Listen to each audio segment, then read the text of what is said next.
The opinions expressed on the radio program by the hosts, co-hosts, guests, and call-in listeners or chatters are solely the opinions and responsibility of the original source who expressed them.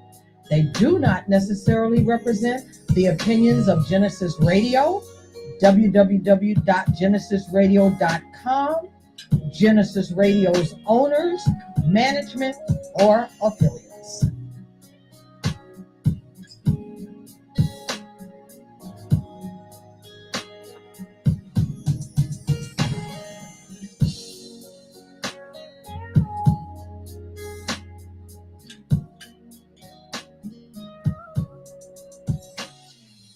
It's another Thoughtful Thursday, and you on air with Ron and Romane. Well, we have somebody here in place of Romane. She couldn't join us again today. She's dealing with some situations. So we're going to send some positive energy her way. So joining us is Miss Trish. Hey, Miss Trish. Hello. And of course, we got TP Square, the mastermind behind the mixing board. What's up, TP? Ain't nothing to it. Yeah, man. How was your week? I can't complain, man. I hear you. So, it's Black History Month, right? And it's the shortest month, but it's probably the most powerful month in the year. Wouldn't you agree, Ms. Trish? Yes, especially because my birthday's in it. And mine as well, right? So we're going to stick with that. It's the most powerful month in the year. And, we can't let this month go by without, shouting out our ancestors and giving a little history that may be hidden from a lot of us. Yes. There's so much to our history that we do not know. And just the other day, I watched a documentary, actually blew me away. So we know from history, his story, that slavery in this country ended with the signing, or was supposed to end with the signing of the Emancipation Proclamation. So it took 2 years for the news to reach some of the plantations, some of the border states. I think the last people to be made aware were in Texas 2 years later. Well, okay, we thought slavery had ended. However, the documentary I saw the other day was called The Cotton Picking Truth, Still on the Plantation. And the story, at first I thought this cannot be real. But there was a movie that came out, I think it came out in 2020 or 2022 called Alice. Mm-hmm. And that movie was about a young woman who was a modern day slave. You look at the movie, the start of it, and you say, okay, this is just another slave movie from, the antebellum era. Right. Then you see a plane flying overhead and you're like, uh-oh, wait a minute. This is modern day. This is the 20th century. Well, that story was based on the story of a woman by the name of May Louise Miller. This woman and her family, 6 siblings, her brothers, sisters, mother and father were held in slavery until 1961 in the state of Mississippi. Now, what's interesting about the state of Mississippi, Emancipation Proclamation is signed 1863. Right.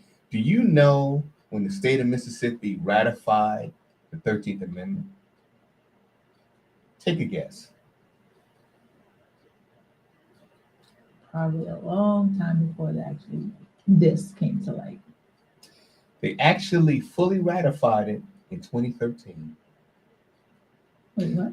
2013 is when Mississippi signed off on the 13th Amendment, abolishing slavery, 1 year before this woman passed away, May Louise Miller.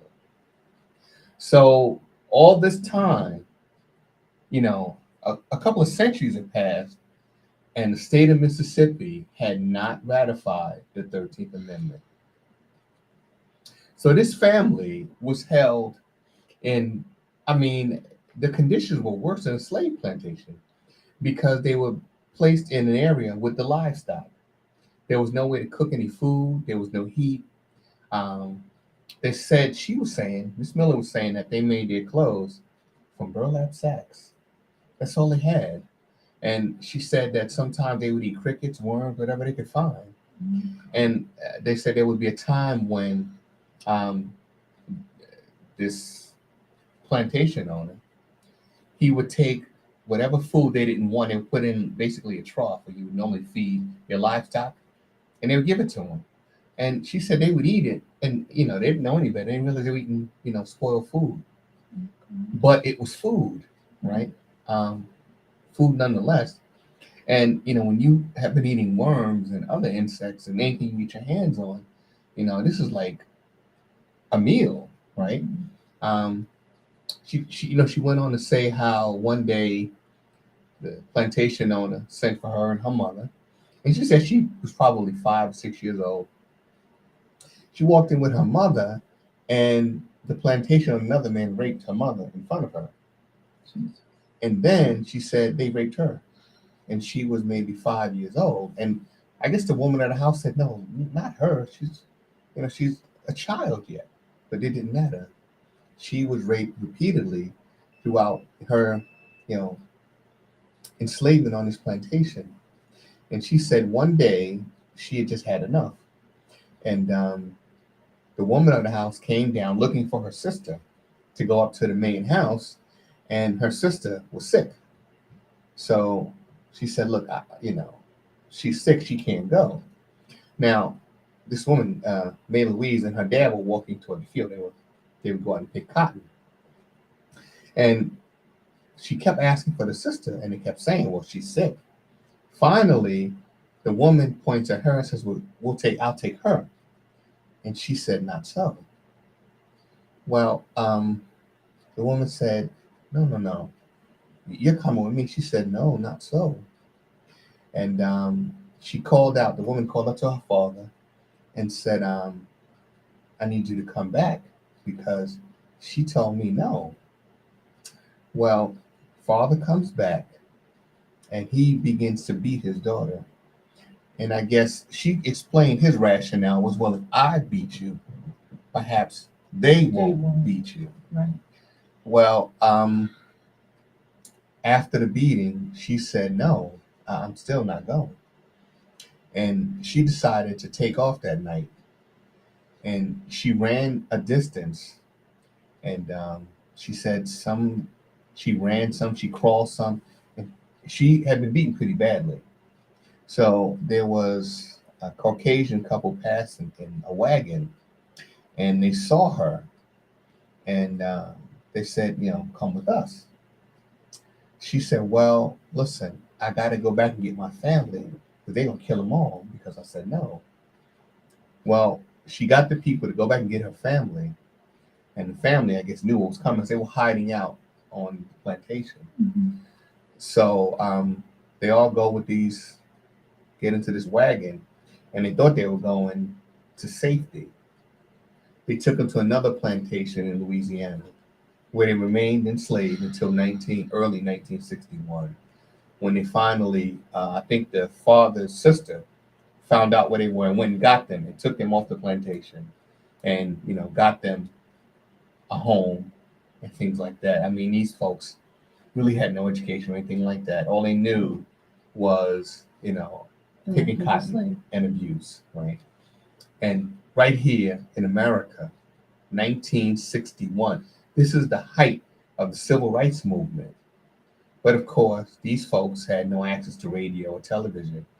All they knew was what this plantation owner told them. And even today, when this documentary was made, and it was made around 2009, the people who worked on this plantation were still afraid to name who owned the plantation. And the surrounding plantations where the same sort of thing was going on, modern day slaves.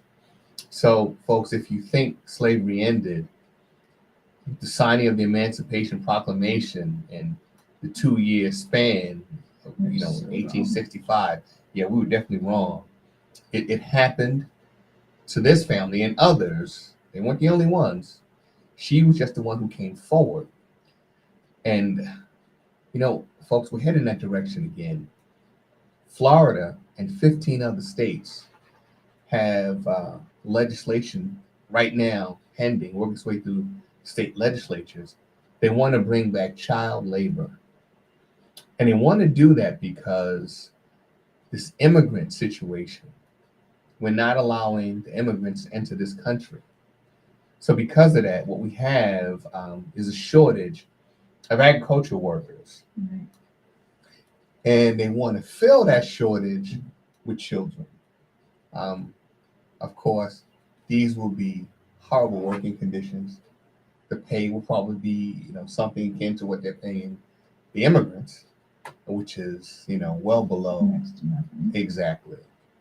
And that's what they want to do. And, if you read the Constitution, the 13th Amendment, which abolished slavery, it abolished slavery except for those who are convicts.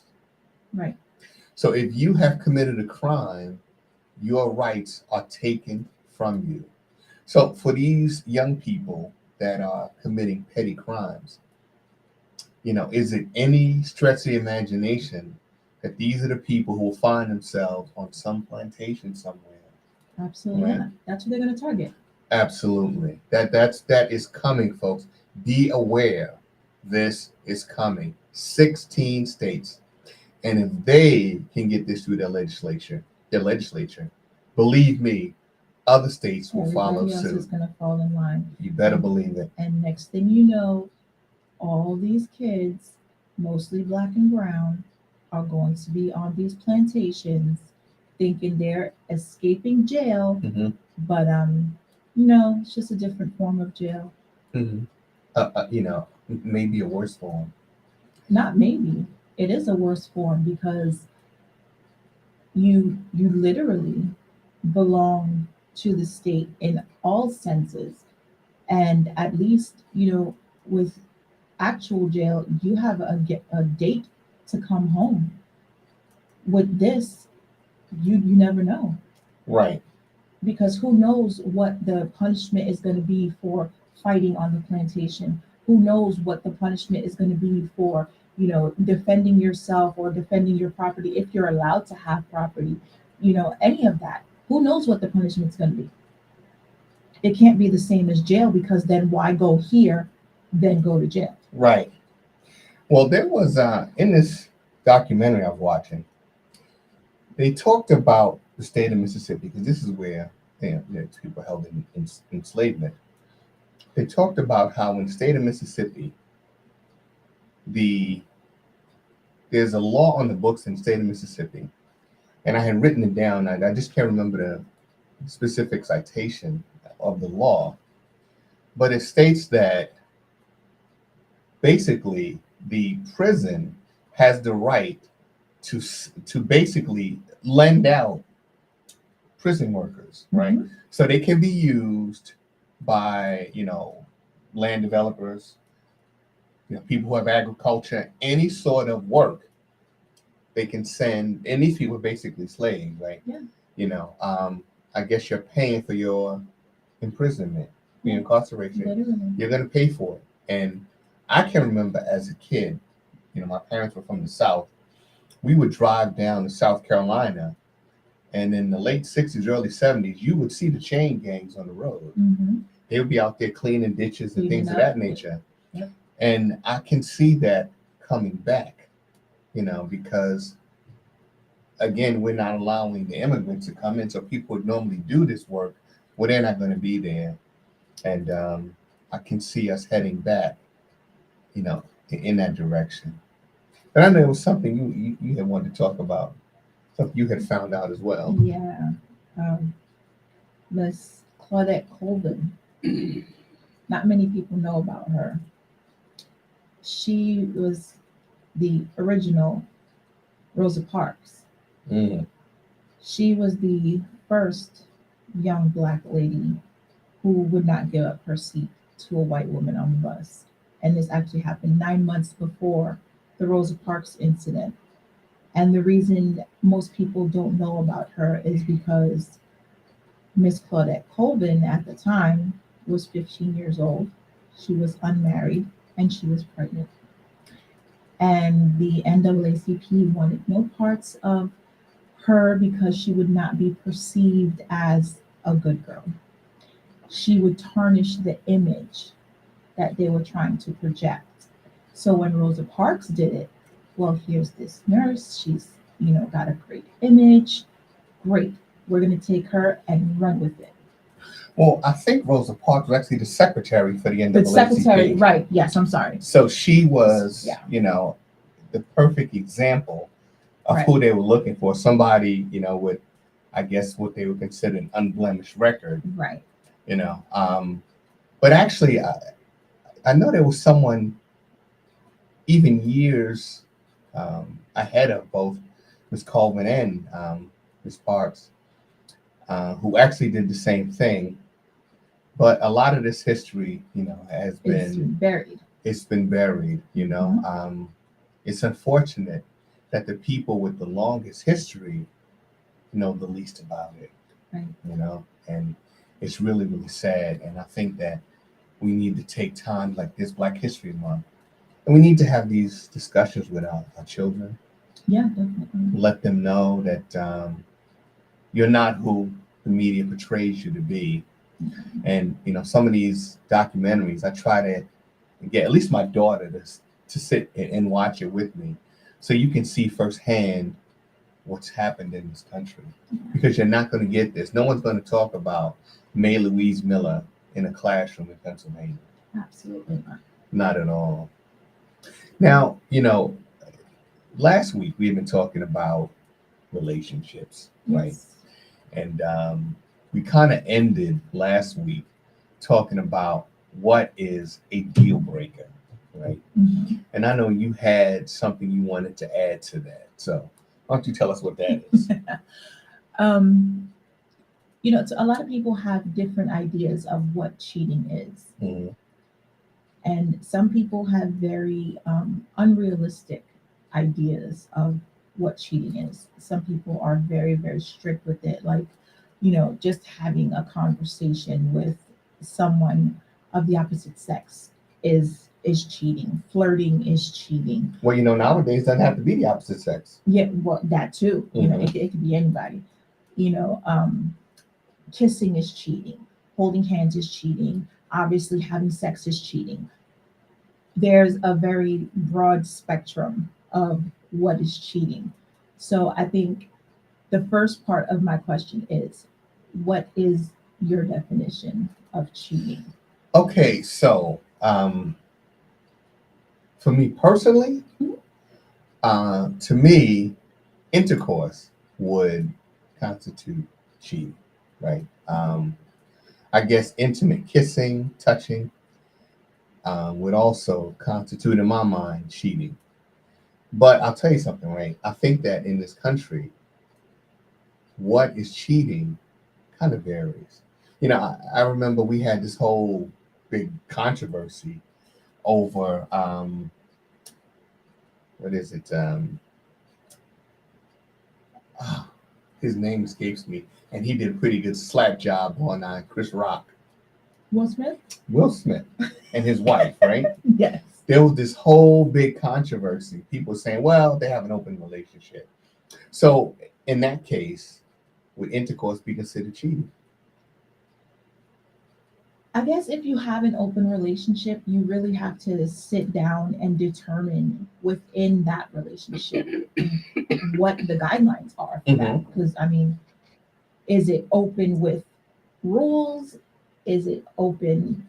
Like you do you, like I do me, and as long as these paths never cross, then it's fine. That I personally, open relationships not gonna work for me. Not gonna do it.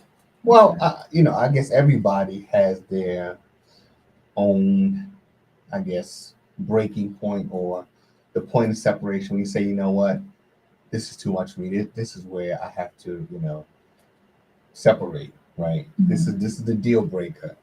And I think that for men and women is very, very different, right?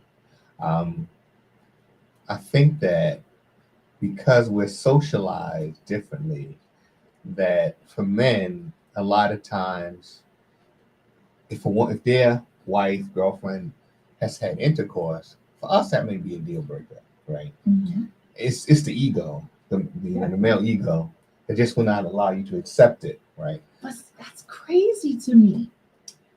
It's crazy. Yes, because men will be out here slinging community penis to everybody who will take it, Mhm. but let their woman so much as have a text conversation with a man that they deem inappropriate, and his whole world is shattered. He is on his knees begging God to explain to him why she would do this to him, but she's supposed to give him chance after chance after chance after chance because baby, she didn't mean nothing to me. That's even worse if she didn't mean anything to you because you're risking losing me every single time for somebody who means nothing to you.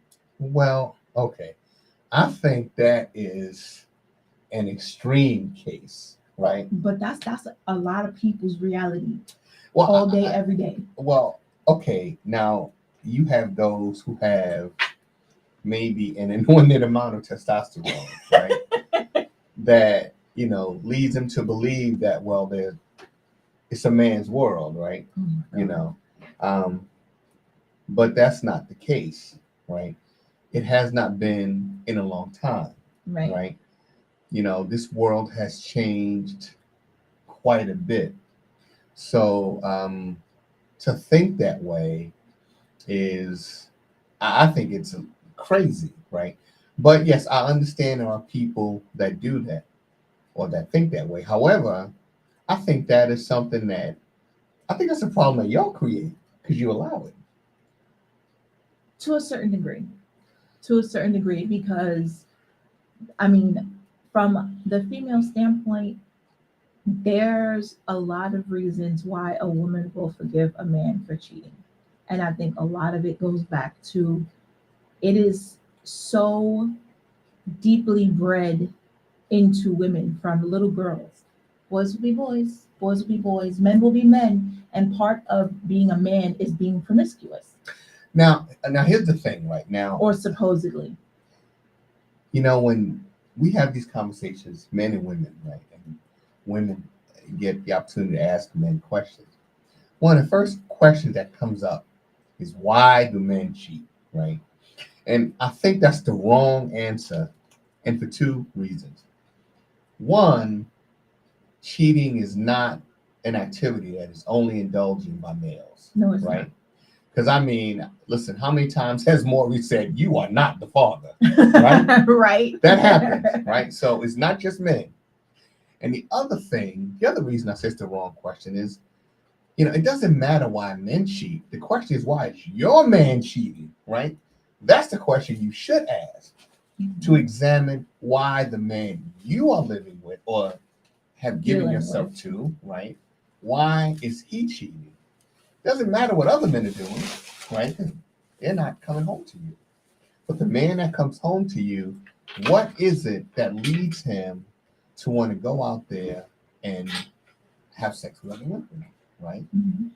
If it goes that far, sometimes it's flirting, it's being flirtatious, right? Um, but is that just his nature? Who knows, right? But I think that we need to focus really on one person at a time instead of worrying about what every man is doing, right? Right. Just focus on this one individual and try to figure out what's going on with him. Am I not enough? And if so, why? Why would he think that? Right? Well, again, I think that requires a conversation that many, many, many men and women Mm-hmm. are not ready to have. Mhm. Not honestly, anyway, Right. because that requires one thing that, again, many, many, many men and women are not willing to do, and that's take accountability. Well, okay. You're right. I don't think that's something we do in America anymore, right? Nobody, and I shouldn't say nobody, but I shouldn't say most people, right? Um, it's usually a small amount of people, right, that do not necessarily reflect the vast majority of us. When you look around this country, you find so many people that will not just simply want to admit to say I'm wrong, Right. right? And these are the people, these are the elected officials. These are the people that's supposed to represent us. That's supposed to be an example, a role model. And yet, when they get caught, well, look, I'm the president. I know I led an insurrection, but look, hey, listen, I'm entitled to immunity, Right. right? So, and it's not just him. I mean, listen, Clinton, when he was president, Listen, they asked about Monica Lewinsky. Who? Monica who? I don't know Monica Lewinsky. Well, Mr. President, she's part of your cabinet. Oh, that Monica Lewinsky. Yeah. Right. So, there's not a lot of accountability or enough accountability. Right. Right. And another thing with that is But he didn't have sex with that woman. he That's did what he not. said. No. What he said was he did not have sexual intercourse with that woman. Mm-hmm. That's what he said. He said intercourse. That's a key part because that part was true. He didn't say he didn't have sex. He just said not intercourse. Let's get it right, Mm-hmm. Team Bill. But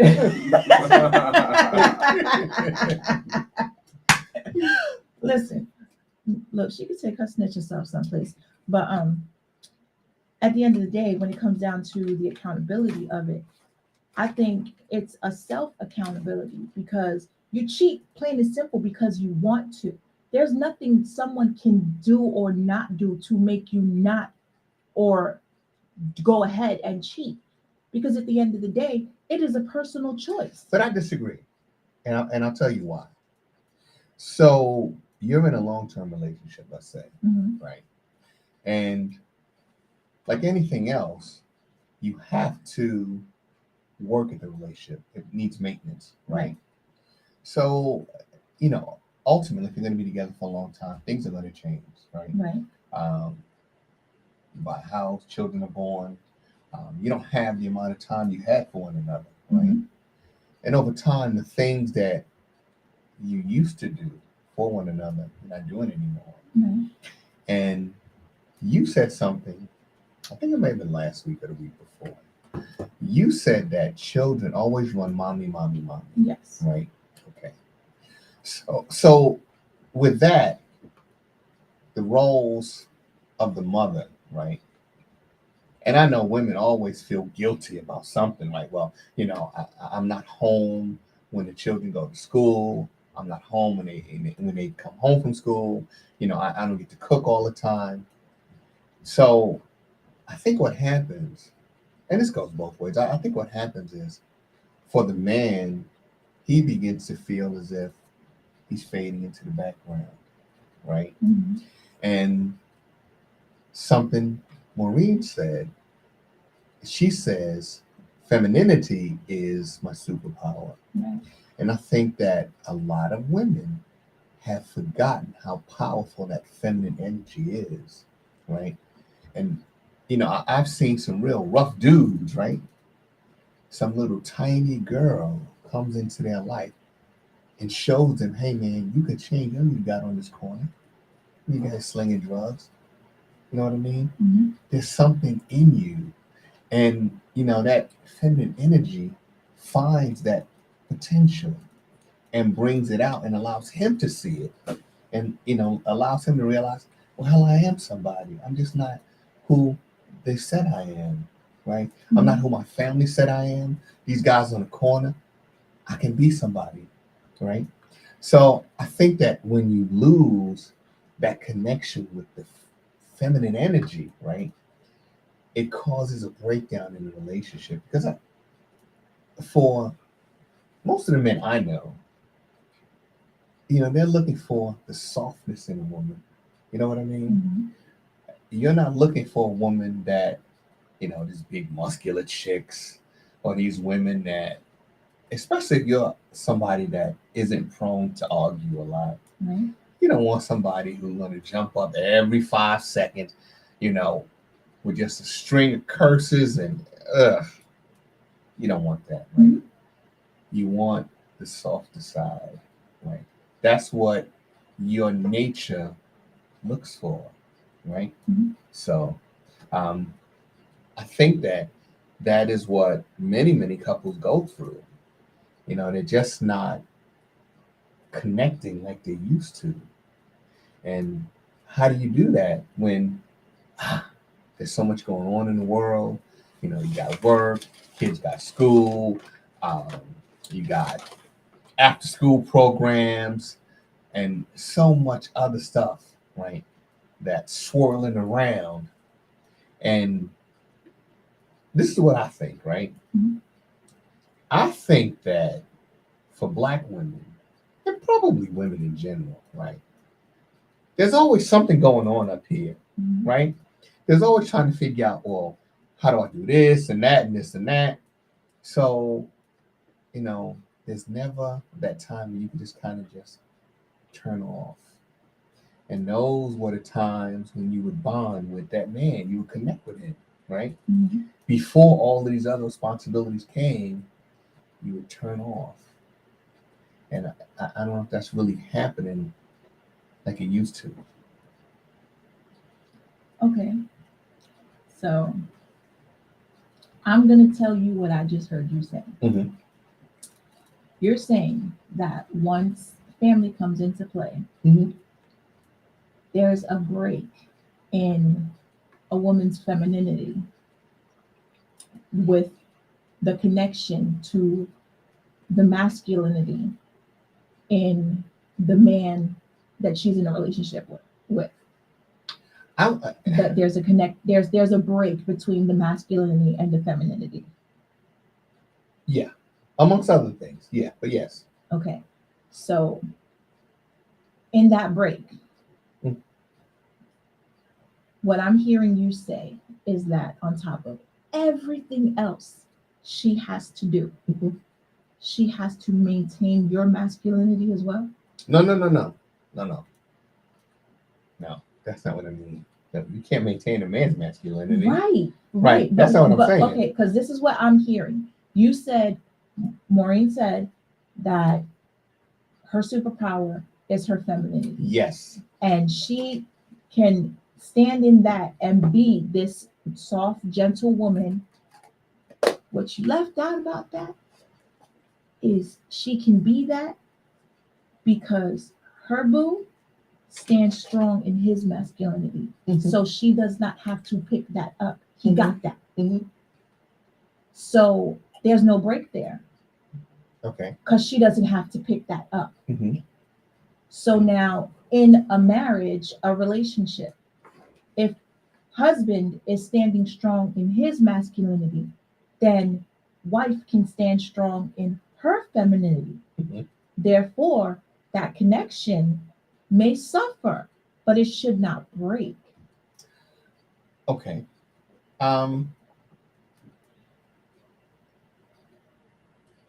Well, you know, sometimes it may not break, right? But the suffering of that connection, right, um, can have major ripples across the entire relationship, right? Right. And then Right.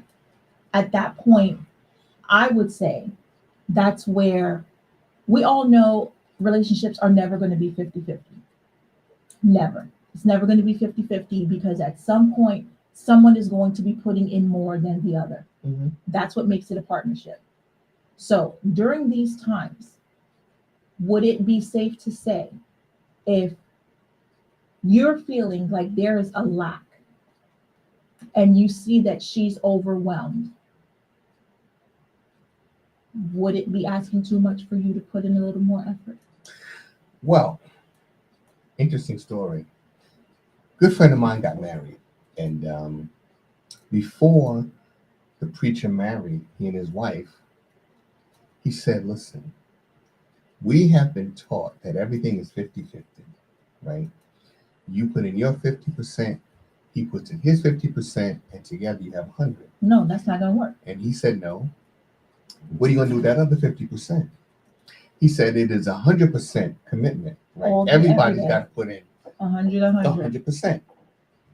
Now, I get it. It's not always possible to go at things 100%, Right. right? However, you have to understand that, okay, you might say, well, you know what, I can deal with 70%, 70, 75%, right? Effort. But sometimes it's way below that, Mhm. right? And again, the world we live in makes it very, very difficult, right? There's so many distractions, so much going on Right. that, you know, you kind of forget what brought us together and what kept us together, right? Mhm. So because of that, again, the relationship suffers. Yeah. You know, I mean,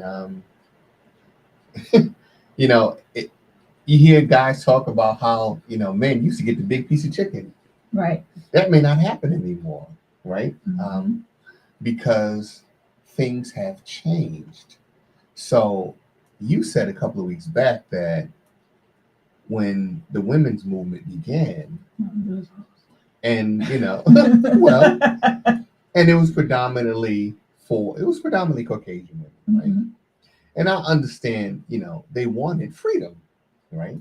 You know, if you have been under someone's foot or thumb for so long, and you realize, look, I'm intelligent, I can do things, you know, I can go out, I can get a job, you know, I can get a career, I can do more than just, you know, be a cook and a nursemaid and everything else, right? But what you said was that for Caucasian women, they said, yes, I want opportunities, I want a career, you know, I want to educate myself, I want to do so many things, but I don't want to lose my husband. Right, but I still want my husband and I want my family and I want to have a family life and all that. Mhm. That's not how they portrayed it to Black women. Mhm. They pushed it on us. Well, you don't need a man. You don't need a man. And then they said, well, now that you don't need a man and we've instilled this in you, we're going to make it so that you can't have a man in order to get help to do all the things we got you thinking you can do without a man. Right. Because you can't. That's why you need the assistance. But you see now, but you just said it, right? So Black women interpreted this movement to mean, okay, I'm moving away from my man. I don't Mhm. need him anymore, right? And you see from generation after generation, right, how bad that has affected us, Yes, I know. right? And you know, if you just watch how women socialize their daughters as opposed to their sons.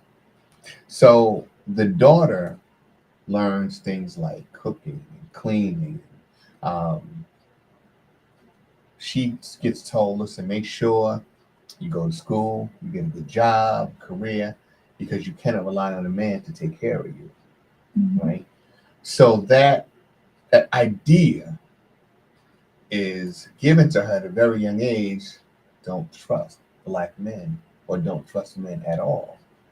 So there's a distrust that begins even before she goes on her first date, based on the information she's receiving from her mom, from other friends, from adults, you know, listening to their stories, right? And watching. Right. And then the media doesn't portray Black men very well, Not right? at all.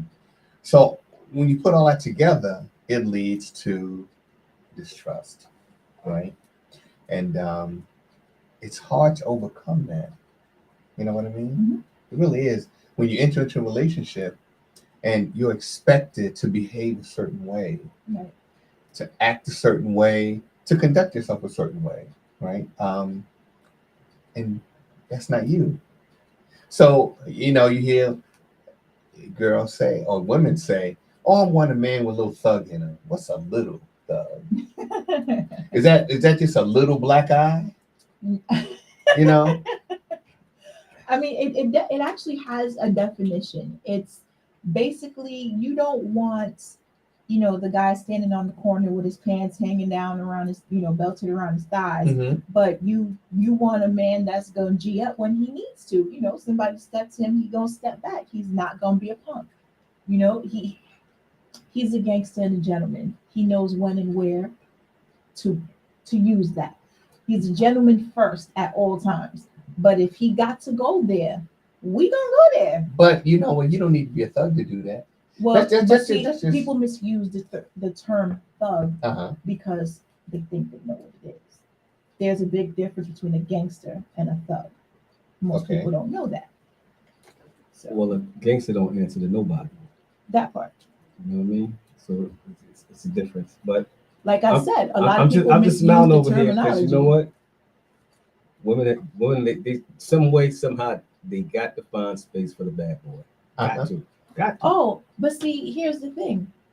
There's always going to be, I mean, the saying is so true, and I've been guilty of it. You know, bad boys ain't no good, good boys ain't no fun. You know, and Choose your poison. right, either you're gonna be bored to death, or you're gonna live on the edge, constantly fearing going to jail or getting killed. One or the other. But you know, you grow out of that phase, hopefully. And you No. know what? But the sad thing is, when most women go out that phase, they got several kids with different men, and some of them men are dead, and some of them in jail. Unfortunately. When they grow out of that phase, and now they come looking at a guy like me, and I'm looking at her like, you gotta be out your goddamn mind. And that's what ultimately happens, right? That's right. You want the experience of the bad boy, right? Mhm. And then after you've had that experience, then the guy who with the bookworm don't look so bad no more, right? Well, yeah, because now you've calmed down. and you looking for security and- now, Right. right? And he's that high value man that y'all be talking about all the time. Well, you know, unfortunately, some people, you know, get it sooner than others. You know, it's cool to when you're, you know, 18, 19, 20, I'll even give it 21, 22 to rock with the bad boy. After that, man, slow your roll, go get with Nikki the nerd over there, because that's where the good life is going to be at. Unless you know you But want to believe it or spend your not, life looking at your man through you know, A lot of some them, bars a and lot of stuff. them nerds, it ain't that they ain't fun. You know what I mean? You know what it is? It's the perception and the conversation you have with your girlfriends that make you think that nerd dude ain't no fun. Well, a lot of that too. See, and that I say personally is a huge problem. Because which is the why nerd guy is gonna give you memories. You gonna gain some memories with that nerd. With Crunchy Black, that street level barbarian, oh my God, Mhm. all you gonna that get guy. is hood stories. Well, see, And then when it's time for you to elevate and get away from that environment, when the nerd do want to take you somewhere, where he gonna take you? Where he gonna take you? Because you don't know how to act. It's gonna be a cocktail hour and everybody sipping wine and champagne. You gonna ask for sex on the beach. Well, you know something, I think we need to be unfortunately, some careful. people don't ever grow out of that phase, and I'm sorry for them, but you know, it's sad because what people don't realize is it's a mentality. And some people stop growing a whole lot sooner than others. And life is about constantly growing and evolving and changing and becoming better than you were the day before. Some Well- people stop at stupidity. Well, I'll tell you something, right? I think we always need to be careful about judging a book by the cover, Absolutely. right? Because you never know. See, you know, you have some really nerdy looking women, right? You know, That will school shock- moms, Shock you to right? death. Exactly. See, Yes. they're completely different behind closed doors, right? Mhm. You know, you put on that face because, well, I'm a school teacher, Right. right? And I have to go and be an example and a role model to my students. But when I get home Whole to new my person. man, these nerd glasses come off, Right. right? And everything else. Right. Okay. So, you know, even though the bad boy, right, has a particular image, what happens when the bad boy puts on a suit and tie? Now, see, that's a different kind of sexy. But I mean, that's different. Uh-huh. It's true though. It's true. And for a lot of women, listen, when you could take the man out the street and put him in a suit and he just as fine, if not finer, and you just like, yep, that right there. Mm-hmm. That's it right there. You just be like, yes, sir, please and thank you. You know, but again, it's something you just learn to, okay, is just an appearance. It's just something you see. There's much more to a person than the physical attraction. And the whole bad boy image is just that, it's a physical attraction. Mhm. Right.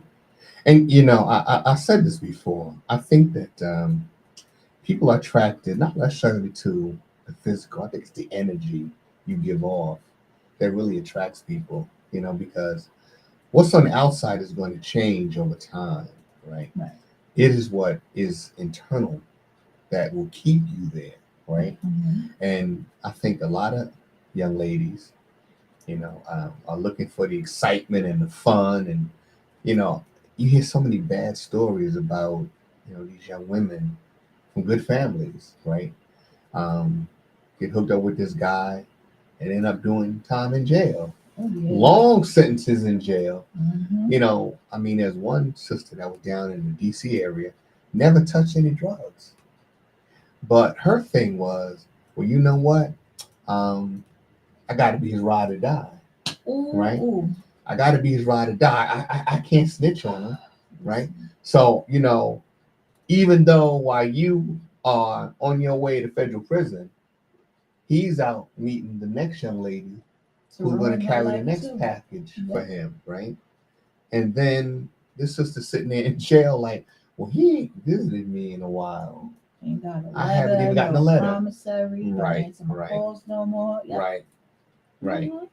So I think that once you get past that, you know, if you come out unscathed, because some bad things can happen. Oh yeah. Oh, listen again, and like I say all the time, full transparency. I was definitely miss. Oh, I'm a ride till the wheels fall off, and all that. And then one day I just woke up and I had questions. Well, wait a minute, why I gotta die? I mean, ride or die. But why do I have to die? Is there going to be food on this trip? Where exactly are we going? Like, and why do we have to go there? Right. What's in the trunk?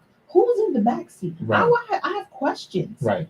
And when I started asking questions, one and one was not making two. So Mhm. you know what? I'm about to get out this car, and y'all could go on y'all trip, and I'm gonna go over here, and I'm gonna get me some fries Mhm. with some cheese, and I'm gonna call it a day. Because no, and no. You know, I'll tell you something, right? Growing up, Brooklyn, Bedford Stuyvesant, things can go bad for you just like Just that, like right? very quickly. Doing something stupid. And I can remember, I guess I was 16, 17 years old, and we're out, nothing to do, riding around. Now, a friend of mine, who shall remain Remain nameless, right? Mhm. His dad owned a funeral parlor, and he had a station wagon he used to pick up bodies. We're riding around in that station wagon, Mhm. right? And I guess it's about five of us in the car, and we see where these guys were loading up DJ equipment, right? So we rode past and we kind of mean mugged them, you know, to the next block, made a right, came back around, and I'll never forget. The guy must have been a little Jamaican guy. He said, "Man, don't do it, man, don't do it, man." So I guess he knew that we were thinking about, Mhm. stealing his equipment. And fortunately, nobody got out of the car. But if one of us had gotten out, everybody got to get out now, Right. right? You can't watch your boy go up here. Exactly. You got, Everybody got to ride or stand up. die, right? Ride or die. That was just one incident, right? That could have went really, really bad. Because you never know what that man had. Well, not just that, right? I mean, you got this DJ equipment. It's used. How much you gonna get for it?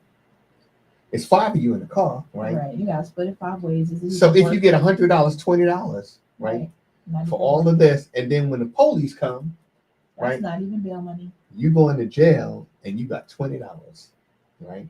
It's like back in the day when you would snatch a nameplate. You go to the scales, what do you get? $40, $50? Is it worth it? So I mean, I've seen this happen so many times. So easy to get caught up in the system, and it's so difficult to get out. Get out. You know what I mean? And when somebody's incarcerated, the people around him are incarcerated too. Absolutely. You know what I mean? And when I became a police officer, right? At, I guess the third year of my career, I was at the Port Authority bus terminal, and I would work the midnight shift. I'll never forget. There would be this old rickety bus that would come, maybe about midnight, and the bus was heading upstate to one of these correctional facilities. I guess it was Coxsackie or whatever. Mhm. And you would see these young women would show up there with their babies on their hip and a shopping cart full of food to take up to somebody in jail. Now, of course, having never been incarcerated, I do believe they feed you in jail, right? Yet you have a shopping cart load of food to take up to this young man in jail. How much you have in your house to feed this child on your hip, right? I look at that situation, and this bus is old, raggedy. You got to get on this bus 5-6 hours for maybe a 1-hour visit. Get back on this raggedy bus with your baby. Yep. Come back down here and get on the subway to go home. And do it faithfully every week. Right. It just, I don't know. I mean, that's But a whole different level of mind control. It's that same mentality that keeps people with cheating spouses. Really? Mhm. So you're saying that's mind control? It's more of a emotional control. You believe you're so in love with this person, and every woman in the world, don't get mad, y'all, I'm about to drop the bomb. We all believe our love is magic. Our love can change you. We can fix you. We can't fix them unless they want to be fixed. They have to fix themselves. Newsflash. Well, I'm glad you said that, right? Because I've seen that happen many times. Mm-hmm. But even though it's been said time and time again, there's still some woman somewhere right now saying, I'm going to be the better woman. Right. I'm not going to leave you the way the others did. Right. I'm going to love you through your toughest times. I'm going to be here to help you pick up the pieces. I'm not going to leave you like she did. Yakety schmackety, blah, blah, blah. Mm-hmm. You don't know what he put her through. You don't know what she put him through. Mm-hmm. You don't know what their relationship was. You only know what you were told. And you were only told from one aspect of a 3-sided story. Right. And we never get the all whole sides truth of the story. Right. So at the end of the day, we all have some stupid broken piece of, I don't know what to call it, but every woman has it, where we feel like we can love you into loving us better, loving us more, loving us the way we need to be loved, the way we want to be loved. Our love is strong enough to love you enough for the both of us until you can handle loving me the way I need to be loved. And you would be willing to stay around and wait for that to happen. Many of us have. Well, yeah, that's true. Many of us have. I mean, lifetimes, 15, 20, 25, 30 years, they've been in relationships where, and I'm not going to say who, but I know a woman who has been with a man who the entire family knows is married. Mm-hmm. She has children with this man. Her children refer to his wife as auntie. Right. That's how open the whole situation is. Mm-hmm. This woman has been with this man about a good 35 years. Mm-hmm. Well, yeah. I don't, from a man's perspective, right, there's a lot of things that y'all go through, we just don't understand. It just doesn't compute with us. And I'll give you an example. My mother's best friend passed away several years ago. But she and my mom worked together a long time, best friends. We used to call her our aunt. Mhm. Well, anyway, she started dating a man 13 years younger than her. Okay. Handsome devil, right? And she was like, wow, he's 13 years younger than me, want to be with me. And she fell head over heels for him. And I guess initially she didn't realize that he had a drinking problem, serious drinking problem. When I say serious, when he drank, he became violent. Mm. One day in his violent rage, he shot her in the head. Oh God. Didn't kill her. When the police came, she said somebody else did it. She stayed with that man until he died. And then she died several years later. Oh no. Now, for me, I can't speak for other men, but for me, if you pick up a pair of, tweezers and say you're gonna hurt me, I'm out. You know, Right, right. I don't do physical violence, not in my home. Right. If we can't talk about it and come to a conclusion and a resolution that way, then I'm out. Right. I don't do that for physical stuff. If you have to fight every day for respect, for dignity as a black man, you got to go home and fight your woman too. No, that's not the life I can live. And I see Trisha's with us, and she's saying that in her family, men were taught the same thing. The cooking, the cleaning. I teach my stuff like sons that. the same thing. Well, you know what? I can do a decent job at cooking, Mhm. right?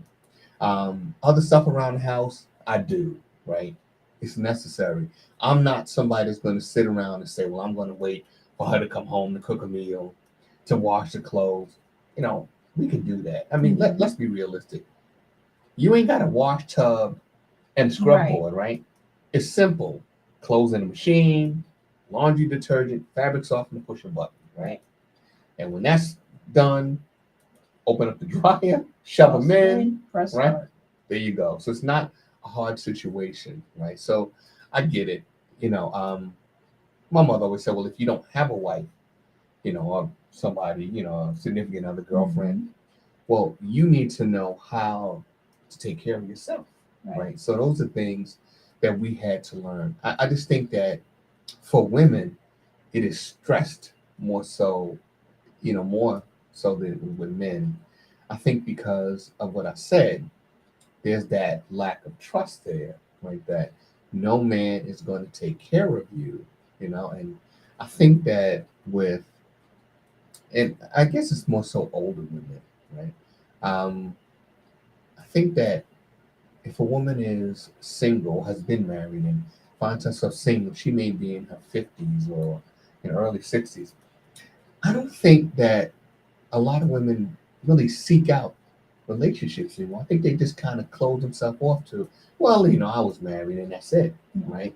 I don't know. Whereas men, you got guys like, what is it, Al Pacino, Yeah. just had a God, baby. had a This dude is in baby. his 80s. I mean, this Yeah. baby is a newborn, right? Robert De Niro did too. And De Yeah. Niro as well, right? These guys Yeah. in their 80s, right? I mean, like, are you kidding me? Yeah. But, men still seek that companionship, whereas it seems that women just kind of like, well, you know what? I don't want to be bothered anymore, Yeah. Well, I mean, being a wife, and a homemaker, it's a lot.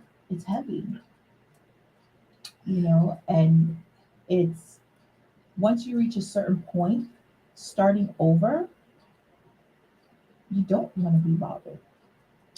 Well, okay. I guess I can see that, right? But I think that this is what I think, right? I think that for black and brown women, y'all tend to be less aggressive than maybe some other women, right? Mhm. In pursuit of a man. So you find a lot of professional athletes with who? Right? And that is because this woman will go down to the game and she'll learn about, say, football, right? I don't like football. She don't like it either, but she likes that man out there on the field who may potentially, somebody like Pat Mahomes, have a $500 million contract. And that's just from the team. That doesn't even touch endorsements, Mhm. right? So she's like, oh, well, if I can get him, I'll worry about a touchdown. Right. So, you go to a bar, which, you find women in the bar will come up to you and say, hey, can I buy you a drink? Certain women. Other women like, well, no, it's the man's job to come to me and ask me if I want a drink, Right. right? Some women will come up to you and give you their phone number, right? Say, call me.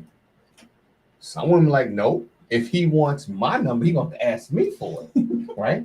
Yeah. And, I get it, right? But can you be mad, when the other woman It's more outgoing. is more aggressive? You can't be mad. You can't. But at the same time, you think about it in a sense of this. Some people feel like if you had a genuine interest, you would show it. Mm-hmm. So if I'm at a bar, I'm sitting by myself, you're sitting by yourself, I notice you, you notice me, we notice each other noticing each other. Mm-hmm. You don't make a move, I don't make a move, neither one of us was interested enough to make a move. Mm-hmm. That's how I'm going to look at it. Right. So have a good night. But that may not You have necessarily to- be how it is. It may not be. Mm-hmm. It may not be. See, But- I think women believe, okay, yeah, men are naturally aggressive, right? Mm-hmm. However, what about when that man's been rejected 6 times in the last week? See, okay. And speaking for myself only, as a woman, I have no problem saying I have a very serious problem with rejection. Mm-hmm. I cannot deal with it. Mm-hmm. I do not like it, Mm-hmm. and I will get very upset. Mm-hmm. So, unless I know for sure there is an interest, I'm not going to put myself out there because I'm going to get mad. Mm-hmm. And then it's like, But a man is expected to put yes, they himself are out because there that is your job. so Men that are supposed to do that. he can And have it- his feelings hurt. Well, but I'm going to let you down gently. I'm going to tell you out nicely that I'm not interested. I'm not going to be a jerk about it. But, But a rejection is a rejection, right? it is. But, okay, I understand. And again, it's a double standard. I totally get that. And you better believe it is. I totally get that. However, women, like they said, men are supposed to chase. Women are supposed to give men something to chase. Mm-hmm. All right, I'm giving you something to chase. Now chase. Well, here's the thing. Right? As we said some time ago, things have changed. They right? have. They have. So that, now, you don't need to do any chasing. We got You're the being internet. chased. You're being chased, right? Mhm. And, and I guess it's the same thing in a way. We talk about, women liking bad boys. In a sense, you have a lot of men, right, who may be attracted to the bad girl, right? And there's this young woman, they call her Sexy Red, Oh God. right? Roman actually told me about her. I never heard of her. And when she mentioned her to me and told me to look her up, I was Shocked and appalled. disgusted by what I saw. Mhm. Oh yeah. Because not only is she beyond vulgar, she's selling products to young women, very young girls, in fact, Mhm. right? And some of these products, I mean, we can't say on the air, Yeah. right? So I guess there are some, Lip glosses. yeah, I guess there's some guys who want that kind of, I don't know what you would call it, who go up to you and say, to go up to you in the club and say, hey, I'll buy you a drink. You know what I mean? And instead of chasing, you want to get out this club? Yeah, see, I'm not that girl. You're not. But there's a lot of girls that are. There you go. And that's the problem. Right. And you really can't be mad at them, right? Because I get it. Trisha's saying that, as women reach a certain stage, right, they don't want to tolerate the BS anymore. Right. But I think that it's not all BS, right? I think there are some men that are genuine, who are really looking to be committed. Mm-hmm. But it's like what you see in media. The media tells you to be afraid of black men, right? That black men are lazy and distrustful and so many other things, when there are so many down-to-earth, good men who are sitting there going like this, hey, I'm right here. Right. But you won't see them, right? And there's always the suspicion that, well, this relationship is going to end the way the last one did, right? A lot of people are unable to unpack previous baggage to start a new relationship. And that, again, comes down to your own accountability. Mm-hmm. You know what I'm saying? And I've been saying this forever, because it took me a very long time to realize, without putting those bags down, this next one can't work. I cannot hold the sins of the past against the new or the present. It can't work. So you were like Erykah Badu, the bag lady. I was the bag lady, and okay. I was holding on tight. Right. I was holding on tight because everything he did, I just knew you were going to do too, and I was waiting. Right. I was expecting it. Right. And then when it didn't happen, it went over my head. In my mind, you did it. I just missed it. Right. Completely counterproductive, completely self-destructive. Right. But it took for me to realize that, in order for me to say, okay, listen, this is not going to work. And it has nothing to do with you. Mm-hmm. It has everything to do with me. Right. So now I need to put all this down. So now here's how this is going to work. Are you willing to deal with me putting this down and work with me while I do that? Or do you want to go your way and I go my way while I work through this? Mm-hmm. And then see how that works out. Right. And maybe we could revisit this, maybe not, whichever. But I promise you, it's not you, it's me. Well, how did that work out? Did he stay? Mm-hmm. Okay. Because a lot of times when you go through major changes, you need to do that alone. Yeah, and that's why it didn't work out. Right. Because, there's so many things going on in your head that, people are like, well, you know what, you were this way Monday and Tuesday, you're completely different. Because you go through such a drastic change. Right. And that was his thing. It's like, listen, one day you're this person, the next week, well, because that's what I'm doing. I'm changing. I'm making a conscious effort to be different than what I was. Mm-hmm. Because what I was not working. And you know what? I see Trish agrees with you. She says many times we attract the same caliber of people because we haven't healed. Right. And absolutely, Trish. We know hurt people hurt other people, right? And especially when you're doing it unintentionally. And it's worse when you start to see your own patterns. You see yourself doing the same things over and over and over, Mm-hmm. but you can't stop. Right. And then you have to stop and you have to self-evaluate and you have to say, okay, this is my fault because, mm-hmm. And then you have to work it out. Now, I know this question has been asked many times, but so for my generation, I can remember people my grandparents' age who got married at, say, 15, 16 years old and together into the 80s. Mm-hmm. Not that they didn't have the ups and downs, but they stuck it out into their golden years, right? Because they had something we don't have. And what is that? What are we missing? They honored their commitments. Hmm.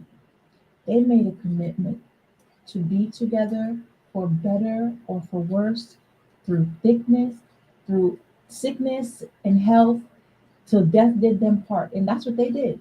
Well, yes. But I think that there were less distractions during that time, right? Yes. less distractions, and we're talking about a world where they lived in segregation, right? So there was so much limitations, so many limitations on what they could do and couldn't do, right? But there were still the same challenges to relationships. There were still loose women. There were still loose men. Mhm. There was still alcoholism. There was still mental, emotional, physical abuse.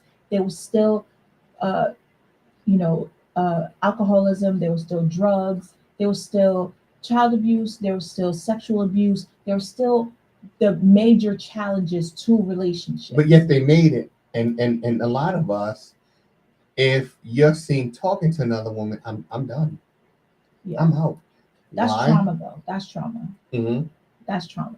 Because, I mean, just talking to someone else is ridiculous. Now, if you're speaking inappropriately, and like one thing that, and I just have to bring this up, this whole work husband, work wife thing, major violation, super line crossing, because this is not something you would do in front of your actual spouse.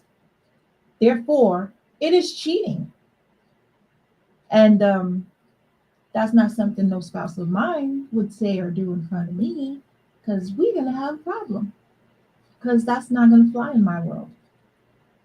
And under no circumstances is it going to be okay for my husband to refer to another woman, unless it's some 85-year-old woman who y'all just being cute, and she's on her, oh, if I was 30 years younger, because old people do that, and it's funny, it's cute, whatever. But if she's your age, my age, younger, and it could actually happen, no, we're not doing that. That's disrespectful.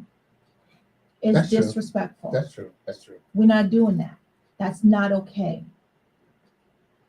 So, yeah. Now, I know here, when I moved here, I rarely rode marts. I Mhm. drove into work. But I do know that on marts there was bus husbands and bus wives. Yeah, I right? wish they would. Mhm. And I know that has led to a number of breakups. Yeah, because Yeah. it's disrespectful. Right. Right. See, what people fail to realize is in this world, we only have one thing to call our own truly. We share our parents, we share our siblings, we share our friends, we even share our kids. Mhm. The only thing we have in this world to call our own is our husband and or wife, because that's the one thing that belongs to us in that capacity, only us. Hmm. So when you cross the line and you share that with someone else, what do I have? You've left me with nothing. You've Yeah. taken all that I have in this world. And then when you trivialize it and, oh, this is my work husband, this is my work wife. So what does our relationship mean? I never thought about it that way. That, all you have is your husband or It's your your wife. husband or your wife. That's the Right. one thing you have in this world that you don't share in that capacity. You share everything and everyone else in this world with someone else, at least one person. That's very interesting. And I guess I never thought about it that way. And I guess there are a lot of people listening who never thought about it that way. I've always thought about it that way, which is why cheating is such a big deal to me. You've taken the only thing I have in this world and given it away. That is very interesting. And I think that's something to think about. Well, it's been a very interesting hour and a half. We started off talking about, Black History Month. And I think that's something we're going to continue next week. I think something we're going to continue next week, because I think it's so important that as we talk about relationships, we should also talk about relationships to our ancestors, Yes. right? Because that's something else we only have, right? Yes. Our relationship with our Creator and our ancestors. That is solely our, just like you said with, a spouse, Mhm. right? So that is something that we need to continually talk about, and relationships, I mean, you could spend days, hours Yeah. talking about it. And, you know, there's just so many facets to a relationship. And I'll tell you something. I think that one of the major problems in a lot of relationships, husband and wife are lying in the same bed every night, And living two different lives. living two completely different lives. He doesn't know what she's thinking. She doesn't know what he's thinking, right?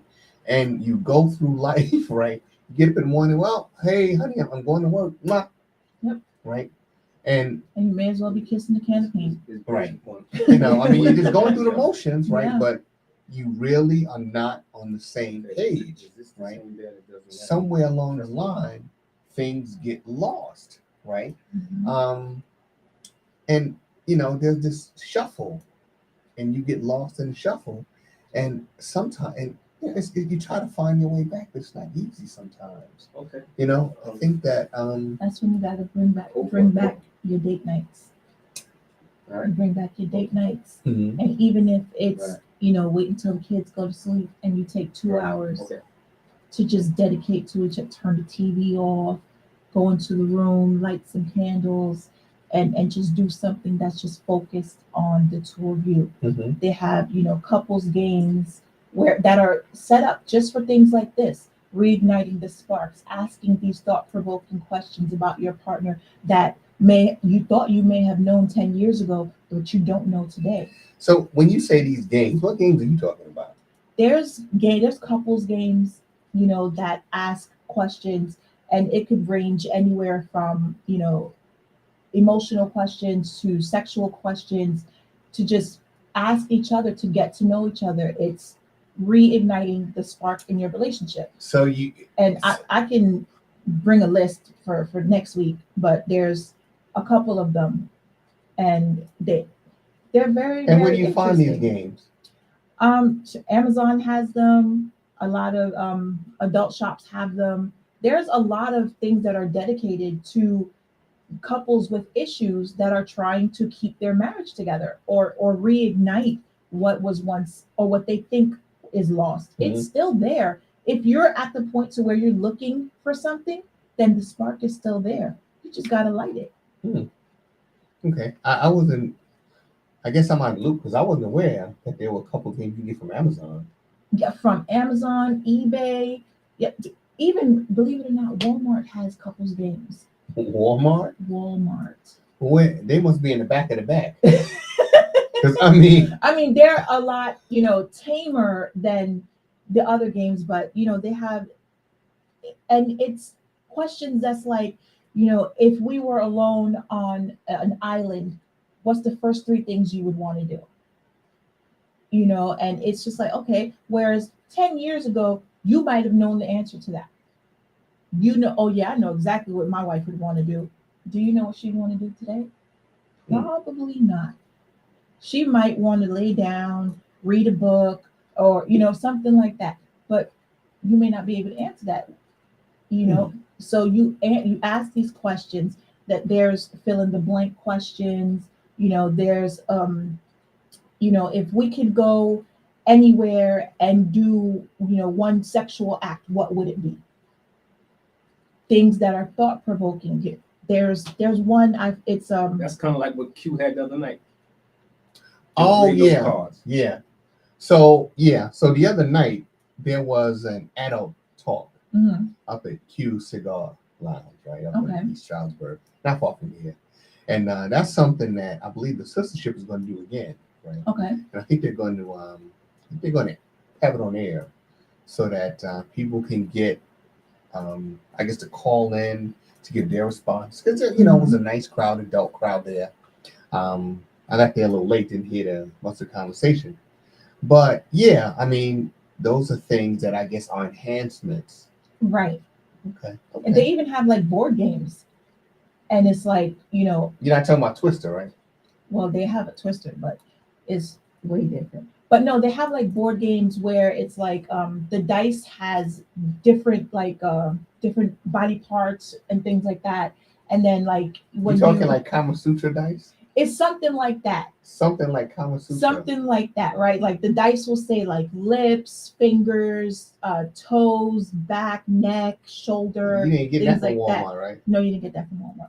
And you put on the board, then you move your chip to wherever, and then it'll say kiss, lick, massage, and then whatever the body part falls on. Yeah, that ain't from Walmart. Yeah, no, that's not from Walmart. Where you get that from? We can talk about that okay. So okay, all right. But these are things you would do with your partner and say, okay, listen, even if it's just 2 hours, the kids are in bed, it's just us. This is our time. Mm-hmm. We're going to reconnect. Okay. And we may not know where to start, so we're going to start with this game. You want to go first or should I? I guess you roll one of them dice. You roll both of the dice. There's two. Oh, okay.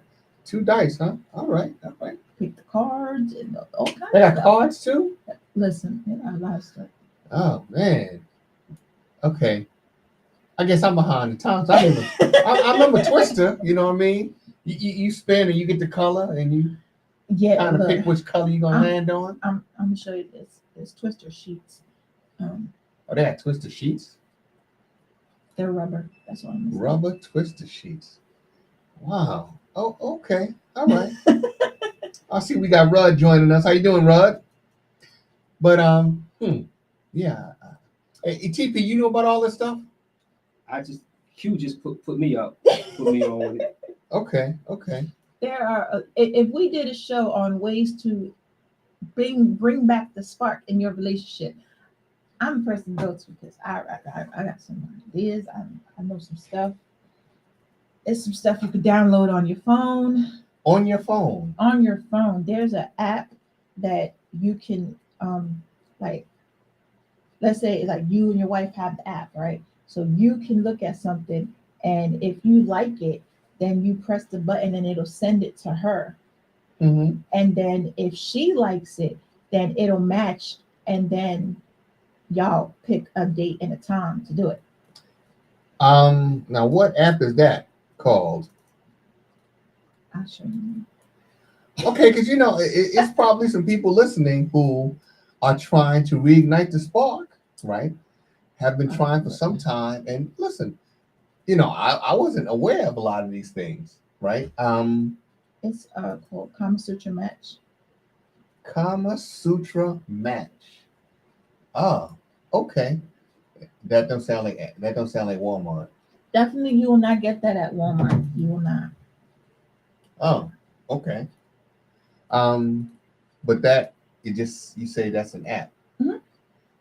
Okay. It's free. Okay. And it's on your phone, huh? Mm-hmm. Okay, folks. So now, if anyone is looking to reignite, I promise I'm not perfect. I'm lying. So if anybody is looking to reignite that spark that has seemed to have fizzled out over the years, I think what you need to do is call in and ask this young lady, Miss Trish, right? Some things that you can do to reignite the spark. Apparently, she has a long list of stuff that she can share with y'all. So call in. The number here is 888-304-4401. Again, 888-304-4401. And we'll answer just Trish's line, and she can tell you what you need to do. You said something about a rubber twister. Yeah, get the sheets. Rubber twister sheets. Okay. Anyway, some of these things you can pick up apparently at Walmart. Others, I guess you have to order them discreetly. Yes, they have very discreet shipping. Because you might not want the kids to find out. You definitely don't want the kids to find some of these things. You don't. Okay. All right. Yeah. So if you are looking, if it's been, well, I guess for those that have been together for a long time and things have gone neglected, the two of you have gone neglected, and you just want to be able to reconnect, right? To find that spark, because I guess you know, things change over the years, physically, emotionally, over the years, things change, but you're still there, right? You're still together, and you want to find it again, right? Yeah, call Trisha's line, and she will give you some pointers and some tips. You know, yeah, I guess you've been thinking about this stuff for a while, huh? You know what? I get bored easily, Ah, so I make sure I'm not bored. okay, okay. Well, I guess if you're not bored, the couples won't be bored either. Sharing is caring. Okay, well, y'all heard it here. This is all the information she can provide to you relative to it reigniting that spark. And you know what? I guess that's something everybody needs to do. You know what I mean? Because if you've been together for a long time, There's nothing wrong with spicing it up, you know. you have to. After a while, it becomes more like a chore Mm. because it's always the same thing. You know, it becomes mundane. It's just like, oh God, okay. Oh, is it Tuesday again? Like, no, you want it to be like, yes, let's go. Why? So, you know, Yeah. like surprise. Like, what the hell? Yeah, you know, you want to be running home from work. Like, what you got planned today? Or what he got planned today? It's gonna be something, Well, you know. I'm sure it will be something, that's for sure. Yeah. Well, folks, you heard it here. And this is a conversation that we're going to revisit, right? Because relationships require work. It's like a child, right? You have to feed it, you have to nurture it, you have to love it and take care of it. And if you don't, then you will see where things are beginning to, I guess it's like that little crack in the wall, right? You see the small little cracks. And over time, you know, they become chasms. And it happens so quickly that sometimes you don't even realize that you're drifting apart. So we're going to have more conversations like this. And again, we're going to talk about Black History Month because we need to take this time to honor the ancestors and their commitment and let the world know that Black people, brown people are more than just thugs and rappers and basketball players, that we have contributed so much to this country and to the world in general. But we're going to step aside because we see that strategy is here. And I know he's got a hot show coming up for you. So we are going to see you right here next Thursday. So for myself and Miss Trish and TP, we're going to step out and we'll see you next Thursday. Have a good night, y'all. Good night.